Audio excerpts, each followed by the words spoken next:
Hi, my name is Toby Pierce, and I'd like to share a devotional thought with you today.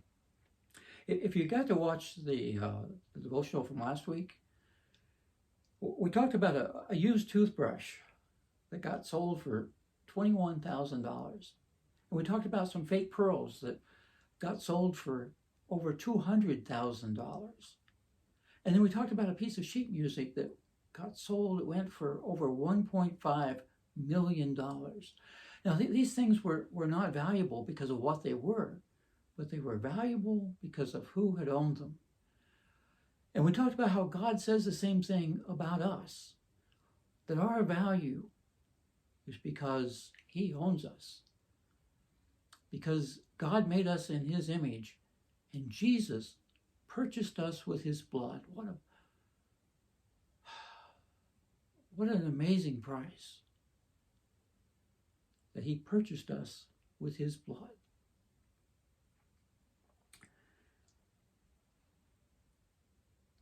But so many don't understand that truth, and even they certainly just don't apply it.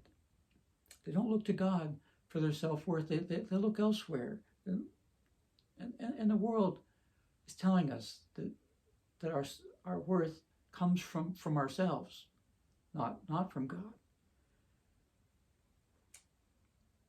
And so people end up warping the value, the thought, the self-worth, the worth that God has placed on them. Well, that's what happened to the Pharisees during the time of Jesus. These were men, they were so very religious that they fasted often, they prayed regularly, they went to worship every time the doors were open, they tithed very religiously, go through their garden and every 10th mint leaf, well, that belongs to the Lord. But Jesus said of them in Matthew 5 and in verse 20, "For I tell you the truth, unless your righteousness exceeds that of the scribes and the Pharisees, you will never enter the kingdom of heaven." The Pharisees didn't look to God for their self-worth, they looked at themselves. They used their worship like a mirror, not to reflect God's glory, but to reflect their own. A long time ago, and probably only some of the older folks will remember this, but a long time ago, there was a song by a lady named Carly Simon. And the title of the song was "You're So Vain." And in the song, she's talking about an ex-boyfriend that she had, and she talks about how he was so vain. She says that when he'd go to parties, she said, you had one eye in the mirror as you watched yourself go by. Well, people often do that.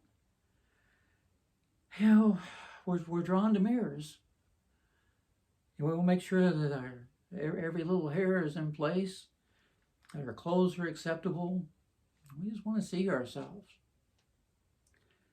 In fact, you know, when they build like hotel lobbies, very often there'll be a large mirror somewhere close to where the elevator is, and they do that because they've found that if people are busy, they're occupied looking at themselves in the mirror, that they're less likely to get kind of grumpy about waiting on a slow elevator. Well, my point is this. We all can get caught up in that self-reflection and looking at ourselves for what we've done. We want to be seen, we want to be important, we want to be valuable. But that desire can get out of hand, and it can warp our true worth as a Christian, or Christianity. If we're not careful, our faith can be deformed, and we can fall into that same trap that got the Pharisees. You know, one of those traps is looking at church, at our assembly, as a place where other people need to go to kind of get straightened out, to get better. Where other people need to go and learn what they need to change.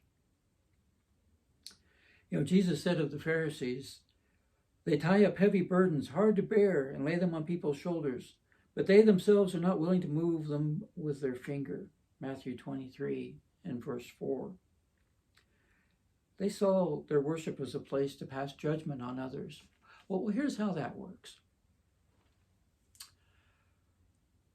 Boy, I really hope that Fred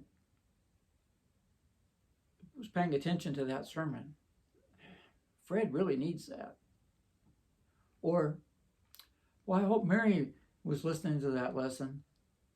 Hope she was paying attention, because she's got some things going on in her spiritual walk. Boy, that lesson would really help her. You know, it's so easy to do. And frankly, we probably all think those kind of thoughts every now and then. But fight that temptation. Listen to sermons, listen to Bible classes for what you can get out of it, for what you can do to help your growth, your own spiritual walk. Think about how God's Word applies to you. What can you do today to grow closer to God, to help your spiritual walk? Think about that. Have a blessed day.